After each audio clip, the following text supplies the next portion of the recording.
തൃശൂരിൽ ലഹരി പരിശോധനയ്ക്കിടെ പോലീസ് ഉദ്യോഗസ്ഥനെ വാഹനമിടിപ്പിച്ച് കൊലപ്പെടുത്താൻ ശ്രമം. ഡാൻസ് ഓഫ് ടീമിലെ പോലീസുകാരൻ ഷൈനാണ് പരിക്കേറ്റത്.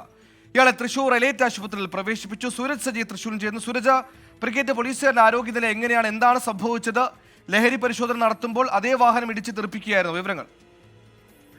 സുഹൈൽ, ഇന്ന് ഉച്ചയോടുകൂടിയാണ് ഈ സംഭവം എന്നുള്ളതാണ് നമുക്ക് ലഭിക്കുന്ന വിവരം. ഈ MDMA-യുമായി ഒരു യുവാവ് കാറിൽ സഞ്ചരിക്കുന്നു എന്ന വിവരത്തിന്റെ അടിസ്ഥാനത്തിലാണ് ഈ പോലീസ് പരിശോധനയ്ക്കെത്തിയത്. ഈ യുവാവിനെ ഏറെ ദിവസങ്ങളായി പോലീസ് നിരീക്ഷിച്ചു വരികയായിരുന്നു. അങ്ങനെയാണ് മണലൂരിന് സമീപത്ത് വെച്ച് ഈ അന്തിക്കാട് പോലീസിന്റെ കീഴിലുള്ള ഡാൻസ് ഓഫ് സംഘം ഈ കാർ തടയാൻ ശ്രമിക്കുന്നത്. ഇതിനിടയിലാണ് ഈ യുവാവ് ഡാൻസ് ഓഫ് ടീമിലെ അംഗമായിട്ടുള്ള ഷൈനെ ഇടിച്ച് തെറിപ്പിക്കുന്നത്.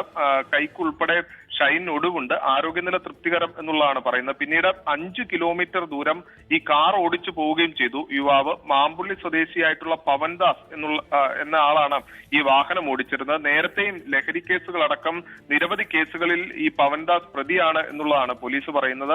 ഈ പവനെ നിരീക്ഷിച്ച് ഈ MDMA പിടികൂടുന്നതിന് വേണ്ടിയുള്ള ഒരു ശ്രമമായിരുന്നു പോലീസ് നടത്തിയത്. പക്ഷേ ഈ വാഹനം നിർത്താതെ മുന്നോട്ട് പോവുകയായിരുന്നു. 5 കിലോമീറ്റർ അപ്പുറത്ത് നിന്ന് പ്രതിയെ പോലീസ് കസ്റ്റഡിയിൽ എടുക്കുകയും ചെയ്തിട്ടുണ്ട്. എന്തായാലും പ്രതി നിലവിൽ ഈ അന്തിക്കാട് പോലീസിന്റെ കസ്റ്റഡിയിലാണുള്ളത്. വിശദമായി ചോദ്യം ചെയ്തു വരികയാണ്. സുഹേൽ, ശരി, സൂരജാണ് വിശദാംശങ്ങൾ നൽകിയത്. ലഹരി പരിശോധനയ്ക്കിടെ പ്രതിയെ പിടികൂടുന്നതിനിടയിൽ പോലീസ് വാഹനം ഇടിച്ച് തെറിപ്പിച്ച് പോലീസുകാരന് പരിക്കേറ്റു. ആരോഗ്യനില തൃപ്തികരമാണ്.